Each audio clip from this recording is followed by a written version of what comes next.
आकाशवाणी दिल्ली से प्रस्तुत है कार्यक्रम स्वास्थ्य पत्रिका हमारी सेहत। स्वास्थ्य पत्रिका हमारी सेहत के सभी साथियों का बहुत बहुत स्वागत, अभिनंदन। स्वीकार करिए अपनी दोस्त शालिनी मित्तल का नमस्कार। श्रोताओं, 30 जनवरी को मनाया जाता है कुष्ठ रोग निवारण दिवस, जिसका उद्देश्य है कुष्ठ रोग के प्रति जागरूकता बढ़ाना और इस बीमारी के खिलाफ संघर्ष को बढ़ावा देना। 2030 तक कुष्ठ उन्मूलन की दिशा में भारत, इस विषय पर आइए जानकारी प्राप्त करते हैं दीपक कपूर से। आप हेड हैं rotary clubs alliance for leprosy control और चेयरमैन हैं rotary international polio plus committee में। कुष्ठ रोग, जिसे आम बोलचाल में कोढ़ कहा जाता है, आज भी समाज में डर और गलतफहमियों से जुड़ा हुआ नाम है। लेकिन सच्चाई ये है कि कुष्ठ रोग पूरी तरह इलाज योग्य है। ये कोई दैवी प्रकोप या अभिशाप नहीं, बल्कि एक साधारण जीवाणु संक्रमण है जिसका समय पर उपचार संभव है। भारत ने इस दिशा में बड़ी उपलब्धि हासिल की है। वर्ष 2005 में देश ने राष्ट्रीय स्तर पर कुष्ठ रोग उन्मूलन का लक्ष्य प्राप्त किया। आज राष्ट्रीय कुष्ठ उन्मूलन कार्यक्रम के अंतर्गत कुष्ठ रोग की जांच और मल्टी ड्रग थेरेपी यानी MDT देश भर में निःशुल्क उपलब्ध है। इलाज शुरू होते ही रोगी से संक्रमण फैलने का खतरा समाप्त हो जाता है। इसके बावजूद एक गंभीर चुनौती अब भी हमारे सामने है: देर से रिपोर्टिंग और देर से निदान। कई लोग शुरुआती लक्षणों को नज़रअंदाज करते हैं या छिपा लेते हैं। त्वचा पर सुन्न दाग, झंझनाहट या स्पर्श का एहसास कम होना, ये लक्षण अक्सर डर, शर्म और सामाजिक बहिष्कार के भय के कारण अनदेखे रह जाते हैं।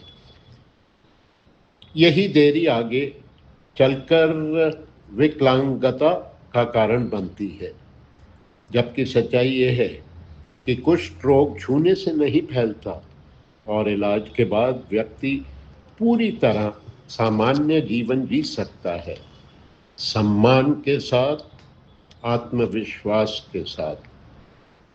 अब भारत का लक्ष्य केवल बीमारी को नियंत्रण करना नहीं है, बल्कि 2030 तक कुष्ठ रोग से जुड़ी विकलांगता और सामाजिक कलंक को समाप्त करना है। इसके लिए दवाओं के साथ साथ सोच का इलाज भी जरूरी है। समाज की भूमिका यहाँ बेहद अहम है।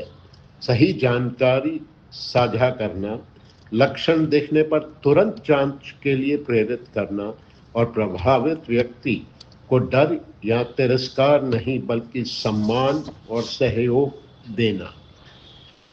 विश्व कुष्ठ रोग दिवस हमें यही संदेश देता है: कुष्ठ रोग से नहीं, कुष्ठ रोग के कलंक से लड़ना है। अवसाद यानी डिप्रेशन कई कारणों से हो सकता है। हर उम्र, लिंग, वर्ग की समस्याएं और कारण भिन्न हो सकते हैं। परीक्षाओं के दौरान बच्चों में भी अवसाद देखा गया है, जो एक गंभीर मुद्दा है। इन सभी पर बात करने के लिए हमने स्टूडियो में आमंत्रित किया है डॉक्टर तरुणदीप सिंह। आप मनोरोग चिकित्सक हैं और हमारा विषय है अवसाद का उपचार। आपसे बात कर रही हैं रश्मि गुप्ता। हमारी सेहत के आज के अंक में हम जानेंगे कि वो कौन से लक्षण हैं जो डिप्रेशन यानी अवसाद की ओर इशारा करते हैं। साथ ही जानेंगे कि अवसाद को सही करने का क्या उपचार है। क्या दवाओं से इसे ठीक किया जा सकता है या कोई विशेष थेरेपी इसमें कारगर सिद्ध हो सकती है। तो डॉक्टर साहब, आपका बहुत बहुत स्वागत है। थैंक यू, नमस्कार। डॉक्टर साहब, सबसे पहले मैं ये जानना चाहूंगी कि डिप्रेशन के लक्षण क्या हैं। कौन सी स्थिति में हम कह सकते हैं कि व्यक्ति अवसाद से ग्रसित है, क्योंकि आजकल देखने में ये आया है कि छोटी सी उदासी को भी लोग डिप्रेशन का नाम दे देते हैं। जी, बहुत महत्वपूर्ण सवाल सवाल है आपका, थैंक यू।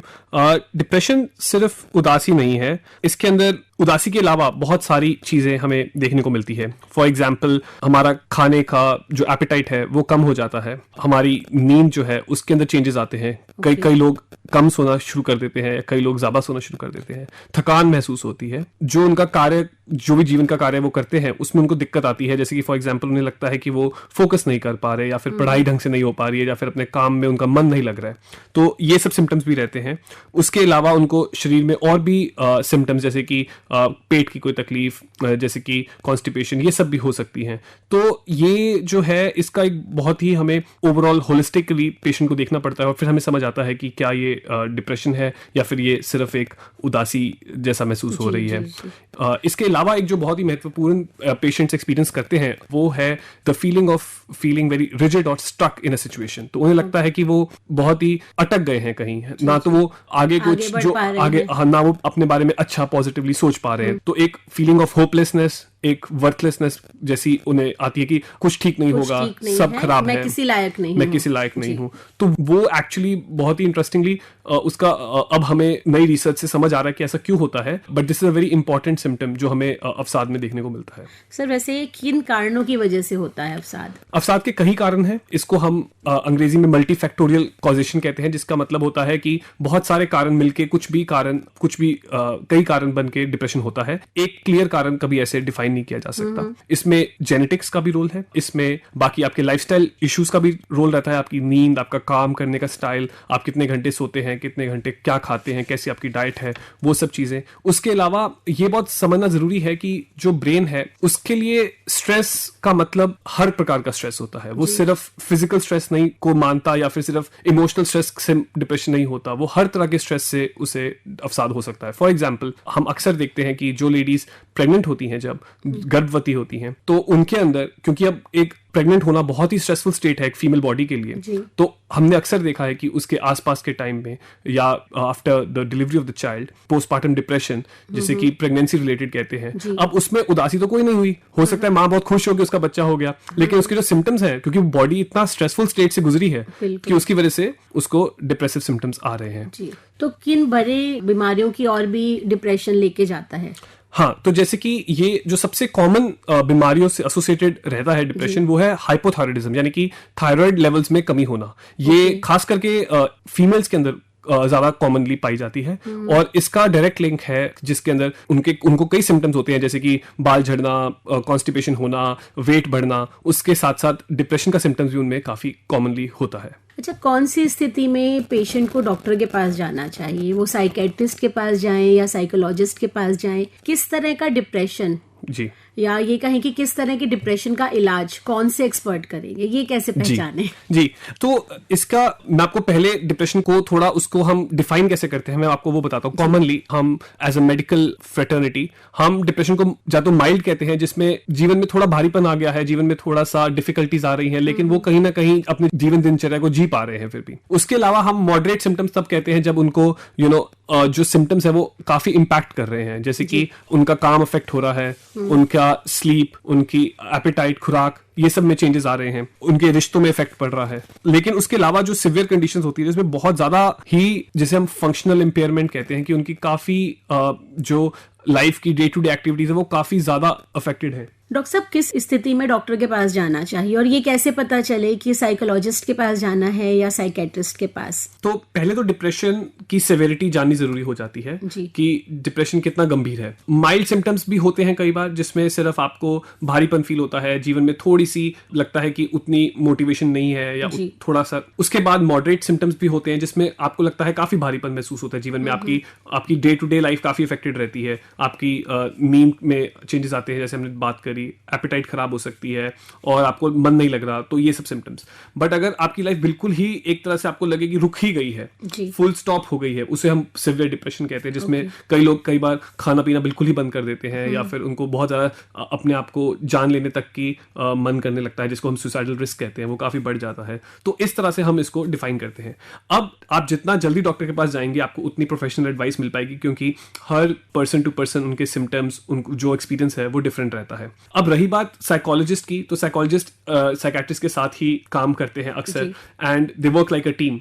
खास करके जब थोड़े से सिम्टम्स जो जीवन की इंटरपर्सनल इश्यूज या फिर जीवन के कोई, जैसे कि फॉर एग्जांपल किसी प्रियजन की डेथ हुई हो, yes, या फिर कोई ऑफिस में कोई प्रॉब्लम है, नौकरी छूट गई है, yes, तो अनएम्प्लॉयमेंट हो गई है, तो जब ऐसी चीजें होती हैं तो आई थिंक तब साइकोलॉजिस्ट का रोल भूमिका बहुत बढ़ जाती है, क्योंकि वो इन नाजुक एक्सपीरियंसेस को बहुत अच्छे से समझने में उनकी हेल्प कर पाते हैं और उनसे बातचीत करके भी काफी हद तक ये प्रॉब्लम सॉल्व हो सकती है। एग्जैक्टली जी सर, डॉक्टर साहब, क्या डिप्रेशन दवाओं से भी ठीक किया जा सकता है? और दवाओं के मामले में यदि मैं ये भी पूछना चाहूँ कि क्या इनके कोई साइड इफेक्ट होते हैं या नहीं होते, और कितने समय तक ये खानी पड़ती हैं? जी, तो दवाइयों का बहुत ही अच्छा रिजल्ट रहता है और ये हम बहुत कॉमनली इनको यूज करते हैं। अलग अलग प्रकार की दवाइयाँ उपलब्ध हैं और ये दवाइयाँ 1980 के दशक से आनी शुरू हुई, जो बहुत इफेक्टिव हैं, जो आजकल करंट यूज ऑफ मेडिकेशंस हम करते हैं, और इनके बहुत ही कम साइड इफेक्ट्स रहते हैं डे टू डे यूज में।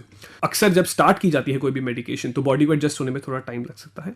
उसमें आप देखेंगे कि कई लोगों को थोड़ा नौजिया होना, जिसको उल्टी जैसा महसूस होना, या फिर थोड़ा सा पेट का ऊपर नीचे होना, ऐसे लगना कि जैसे कि कभी कभी बावल हैबिट चेंज हो गई है, तो ये सब चीजें एक्सपीरियंसेस हो सकती हैं। अक्सर कई बार ऐसा होता है कि उनकी जो थोड़ी सी घबराहट होती है या थोड़ा सा बेचैनी होती है, वो कई बार एक्चुअली शुरू में 1 या 2 हफ्ते के लिए बढ़ भी सकती है। अच्छा। इस बात का खास करके ध्यान रखना पड़ता है, क्योंकि कई बार लोग दवाई शुरू तो कर देते हैं, लेकिन उनको लगता है कि ये तो मेरे को और नुकसान पहुंचा रही है, तो वो छोड़ देते हैं। और उसका तो पर वो अगर आप 2 या 3 हफ्ते उस चीज को अपने डॉक्टर के साथ बात करेंगे तो आपको वो और भी 1-2 चीजें सप्लीमेंटेशन दे सकते हैं, जिसकी वजह से आपको वो सिम्टम्स कम महसूस हो। तो इसलिए दवाइयों का बहुत वो रोल रहता है। डॉक्टर साहब, जैसे हमने दवाओं की बात की, तो जैसे एक बार दवा लेनी शुरू की और उसके बाद वो आप ठीक हो गए, डिप्रेशन पूरी तरह से चला गया, तो उसके बाद वो दवाइयाँ बंद हो गई, लेकिन थोड़े टाइम बाद पेशेंट को फिर लगा कि मुझे उसी तरह की सिचुएशन आ रही है, तो क्या हमेशा के लिए वो उन दवाओं पर डिपेंडेंट हो जाएंगे? तो ऐसा है कि आपने जैसे कहा, तो हम डिप्रेशन को एक एपिसोडिक इलनेस समझते हैं, यानी कि डिप्रेशन एक फ्लू की तरह है या फिर एक इन्फेक्शन की तरह है, जो कुछ समय आएगी और कुछ समय बाद चली जाएगी। लेकिन क्योंकि ये एक क्रॉनिक इलनेस है, यानी कि जीवन भर कहीं ना कहीं जिसको एक बारी हो गई उसको फिर से होने की एक रिस्क रहता है, तो इसलिए वो डिपेंड करता है पर्सन टू पर्सन। कई ऐसे पेशेंट हैं जिनको सिर्फ जीवन में एक एपिसोड होगा डिप्रेशन का, उसके बाद उनको कभी नहीं होगा, उन्होंने थोड़े समय के लिए दवाई ली। अब ऐसे लोगों में हम दवाइयां कुछ समय के बाद, यूजुअल स्टैंडर्ड प्रैक्टिस में हम 6 से 9 महीने after the complete resolution of the symptoms हम बंद कर देते हैं। लेकिन कई पेशेंट, जैसे आपने कहा, ऐसे भी हैं जिनको बार बार ये तकलीफ हो सकती है, या फिर जिनका जेनेटिक रिस्क बहुत हाई रहता है, तो उनमें कई बार ये दवाइयां हमें लंबे भी चलानी पड़ती हैं। ये दवाइयों के बारे में काफी कॉमनली लोगों को लगता है कि ये एडिक्टेड होती हैं, बट ऐसा कुछ नहीं है कि ये एडिक्टेड होती हैं। डॉक्टर साहब, क्या दवाएं सब पर काम करती हैं, या कोई पेशेंट्स ऐसे भी होते हैं जो दवाओं से नहीं ठीक होते?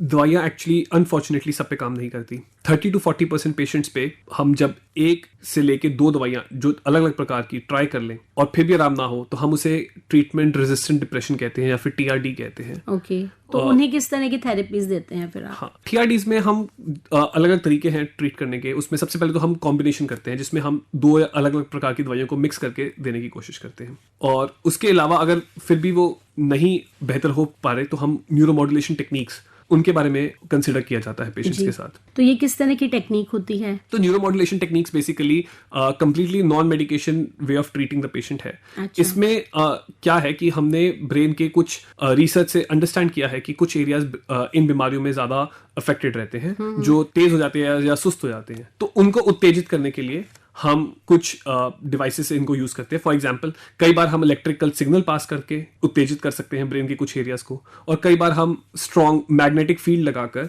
ब्रेन के उन एरियाज को उत्तेजित कर सकते हैं। तो ये ECT और RTMS, मैंने ये कुछ टर्म्स पढ़ी हैं, तो ये क्या है? ये क्या यही चीजें हैं, इलेक्ट्रिक करंट पास करना और मैग्नेट लगाना? Yes, exactly. जैसे आपने होमवर्क अच्छा करा है, तो जो ECT है, इसके अंदर हम छोटा सा इलेक्ट्रिक सिग्नल पास करते हैं ब्रेन के थ्रू, जिससे हम एक मिर्गी के दौरे जैसा एक्सपीरियंस पेशेंट में आता है। बट उससे ये देखा गया है कि ये खास करके सिवियर डिप्रेशन में और भी कई बीमारियों में, जैसे कि बाइपोलर डिसऑर्डर और साइकोसिस, इन सब में इसका बहुत ही रोबस्ट और बहुत ही अच्छा रिजल्ट आता है। तो कितने सेशंस में ये चलती है ट्रीटमेंट? तो अक्सर हफ्ते में 2 से 3 बार लेनी पड़ती है, और अक्सर ये 6 से 9 सेशन दी जाती है। डॉक्टर साहब, यहाँ पर आपने जैसे ECT और RTMS की बात हुई, तो ये दोनों एक दूसरे से किस तरह से अलग हैं? तो जैसे हम ECT में एक छोटा सा इलेक्ट्रिक सिग्नल पास करते हैं, उसके विपरीत हम RTMS के अंदर मैग्नेट्स का यूज करते हैं बहुत ही फोकस्ड एरियाज पे, और उससे हम ब्रेन को उत्तेजित करते हैं। तो क्या इसमें भी एनेस्थीसिया देना पड़ता है? नहीं, ये कंप्लीटली नॉन इन्वेजिव रहता है। आपको एक कुर्सी पे बैठना है और आपके सर पे एक हल्का सा मैग्नेट रखा जाएगा और उससे ब्रेन को उत्तेजित किया जाएगा। इनका रिजल्ट परमानेंट होता है और कोई साइड इफेक्ट्स वगैरह, या मतलब कितना बेनिफिशियल होता है किसी भी पेशेंट के लिए? तो ईसीटी का एविडेंस बहुत ही अच्छा है। खास करके जैसे जैसे उम्र बढ़ती है उसका एविडेंस और भी अच्छा है। तो वृद्ध उम्र में भी इसको दिया जा सकता है और बहुत ही अच्छा रिजल्ट आता है।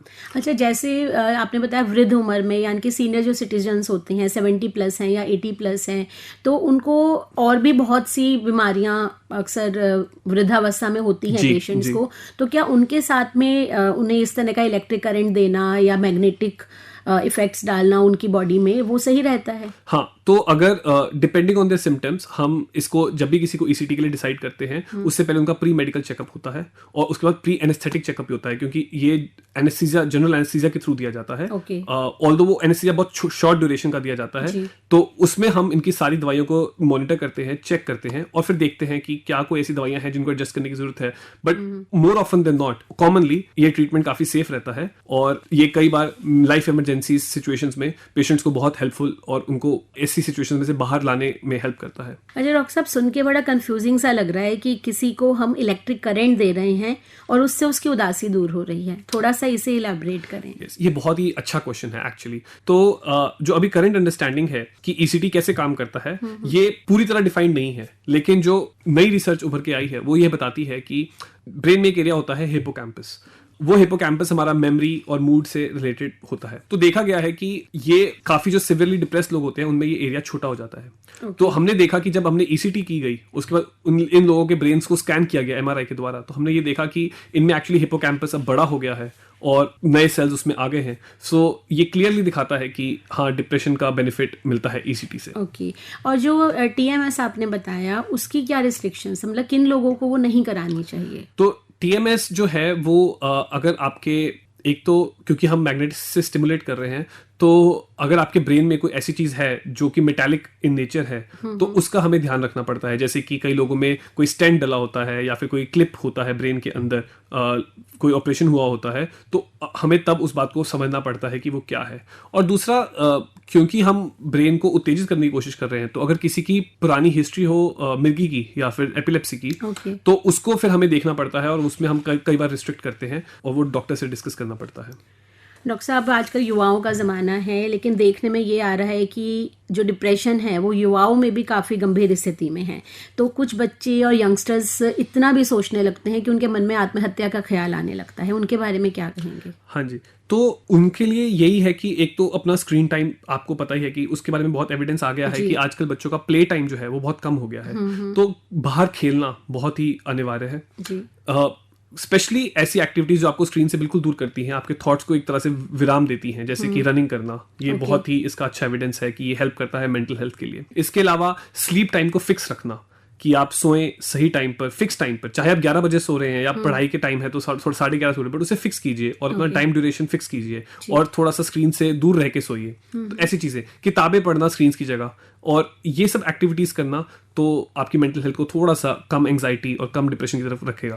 डॉक्टर साहब, बोर्ड की परीक्षाएं शुरू हो रही हैं और बच्चों में बोर्ड की परीक्षा हो या किसी भी तरह की परीक्षा को लेकर काफी तनाव रहता है, क्योंकि वक्त बहुत थोड़ा सा बचा है, तो थोड़ा सा इसके बारे में भी बच्चों को बताएं। जी, तो बच्चों से मेरा मैसेज यही रहेगा कि एग्जाम्स को जब वो जिस पॉइंट पे होते हैं तो बहुत बड़े लगते हैं, तो लेकिन उनको जीवन का एक जस्ट पार्ट ऑफ लाइफ ही समझना होता है, और उसको जितना बड़ा बनाएंगे उतना ही आपको बड़ा वो तकलीफ देगा। तो उसको एक जीवन का एक हिस्सा बनाएं, पार्ट ऑफ लाइफ बनाएं और उसको एंजॉय करें उस प्रोसेस को, और उसके साथ साथ कोशिश करें कि अपनी जीवन को कंप्लीट विराम ना दे। आपकी जो जीवन की जो चीजें आपको अच्छी लगती हैं कुछ समय उसके लिए भी रखिए, जैसे कि आपको अगर बाहर जाना अच्छा लगता है या फिर अपने घर वालों से बात करना अच्छा लगता है या दोस्तों के साथ थोड़ा कुछ घूमना अच्छा लगता है, तो उन चीजों को, अपनी एक्टिविटीज को चाहे उसको कम कर दें बट जीरो ना करें, ताकि आपकी जीवन में एकदम से एक विराम ना आए आपकी डे टू डे एक्टिविटीज के लिए।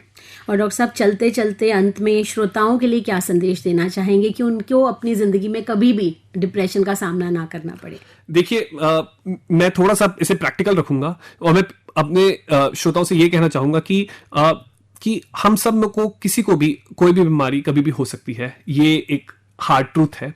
एंड मेंटल हेल्थ की जो बीमारी होती है उसमें दिक्कत ये होती है कि कई बार वो समझ नहीं आ पाता कि आपको किस लेवल की बीमारी है। तो इसलिए आई थिंक अगर आपको जरा भी डाउट हो तो आप अपने नियर बाय किसी भी साइकेट्रिस्ट से जाके एक बार कंसल्ट जरूर करें और उनसे अपने जो सिम्टम्स आप महसूस कर रहे हैं वो डिस्कस जरूर करें, क्योंकि अगर ये जल्दी हो जाता है तो सबसे अच्छी बात यह है कि इसका इलाज बहुत ही अच्छा है और बहुत ही आप सिम्टम्स को कंट्रोल कर सकते हैं और अपने जीवन को बैक टू जैसे आप जीना चाहते हैं वैसे जी सकते हैं। जी सर, आप यहाँ पर आए, आपका बहुत बहुत शुक्रिया। अभी आप भेंटवार्ता सुन रहे थे अवसाद का उपचार।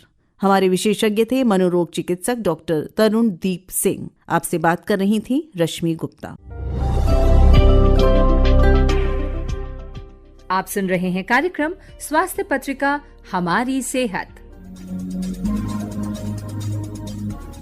परीक्षा का समय छात्रों के लिए एक बहुत तनावपूर्ण समय होता है। परीक्षा से पहले और उसके दौरान अपने को मानसिक रूप से स्वस्थ रखना बेहद आवश्यक है। माननीय प्रधानमंत्री भी परीक्षा पे चर्चा कार्यक्रम के माध्यम से सीधे छात्रों, शिक्षकों और अभिभावकों से तनाव रहित रहकर परीक्षा देने के टिप्स साझा करते रहे हैं। आइए जानते हैं एग्जामिनेशन और मेंटल फिटनेस के विषय पर और अधिक जानकारी सॉफ्ट स्किल ट्रेनर और काउंसलर रश्मि रामचंद्रन से। भेंट करता है श्रुति गोयल। रश्मि जी, आपका स्टूडियो में बहुत बहुत स्वागत है।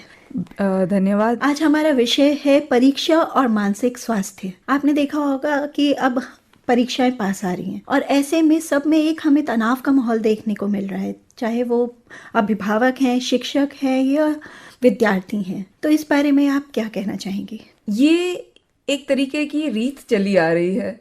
हर साल हर बैच जो कहें हम, हर स्टूडेंट का बैच जो निकलता है वो ज़रूर इस तनाव से, और जैसे आपने कहा कि बच्चे ही नहीं, अभिभावक, माता पिता भी उनके साथ इसी स्ट्रेस के साथ या तनाव के साथ निकलते हैं। तो काफ़ी इम्प्रूवमेंट्स आए हैं। इम्प्रूवमेंट्स जैसे कि मिनिस्ट्री ऑफ एजुकेशन और माननीय प्रधानमंत्री जी ने इस पे काफ़ी कदम उठाए हैं। बच्चों को बोला जा रहा है कि ये बोर्ड एग्जाम है, पर ये एक तरीके का नेक्स्ट स्टेप है, not the final step of your life. मतलब जिसको बोलते हैं कि ये ही पहला या आखिरी आपका रेस है, नहीं, ये आपके बहुत सारी रेसों में पहला रेस है। तो आप इसमें जितना अपने तरफ से कर सकते हैं जरूर करिए, अपना बेस्ट दीजिए। मतलब हर बच्चे का बेस्ट होता है, तो वो अपने तरीके से करते हैं कि हाँ, मैं शायद कुछ बच्चे होंगे जो एक पर्टिकुलर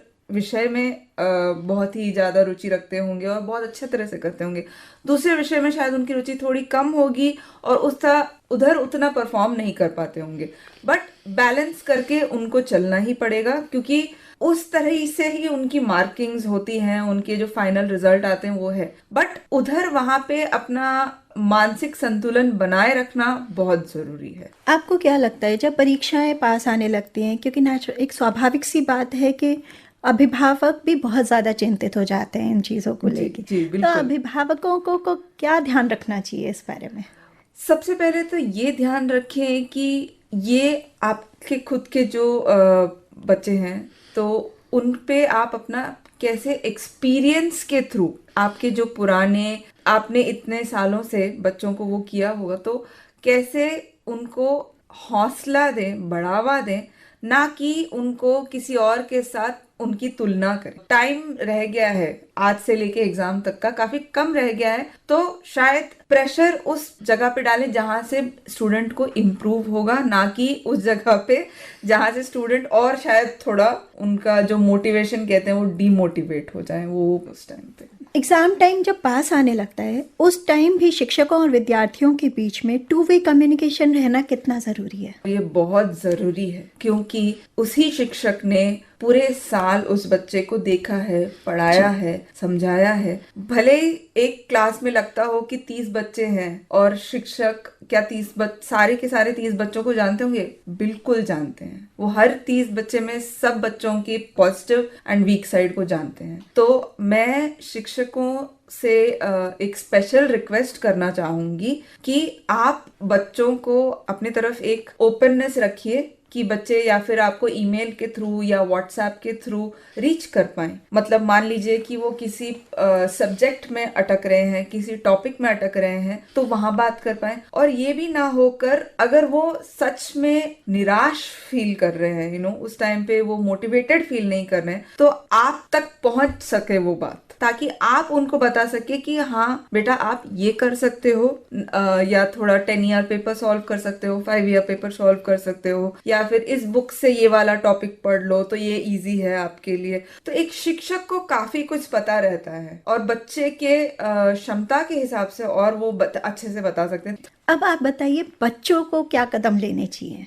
तो एक तो है कि बच्चे अपने ऊपर विश्वास रखें, खुद अपना आत्मविश्वास भरपूर रखें कि हाँ हम प्रिपेयर अच्छे से कर रहे हैं, और पक्के मन से प्रिपेयर करें, क्योंकि ये ना हो कि बाद में फील हो कि काश हम प्रिपेयर कर लेते, है ना। तो अभी जो टाइम मिल रहा है इसको फुल यूटिलाइज किया जाना चाहिए। और उसके लिए जो है एक सबसे इम्पॉर्टेंट जो मेंटल फिटनेस की बात हम अगर करें तो उसके लिए सबसे क्या इम्पॉर्टेंट है, अपना एक स्केड्यूल बनाना, अपने दिनचर्या को पूरी तरह से एक बना के रखना। एक टाइम पे उठें, सेम टाइम पे रोज उठें, और सुबह उठ के थोड़ा पॉजिटिव एनर्जी लें, प्रॉपर न्यूट्रिशनल खाना खाएं। ये तो पेरेंट्स भी ध्यान रखें कि बच्चे न्यूट्रिशनल खाना खाएं। जंक फूड अवॉइड करें बिल्कुल इस टाइम पे, क्योंकि जंक फूड आपके मेंटल लेवल पे भी अफेक्ट करता है। और दूसरा, अपनी कुछ हॉबीज को हर रोज मान लीजिए 15-20 मिनट, आधा घंटा एक टाइम दें, जितना आप टाइम दे सकते हैं। म्यूजिक सुने,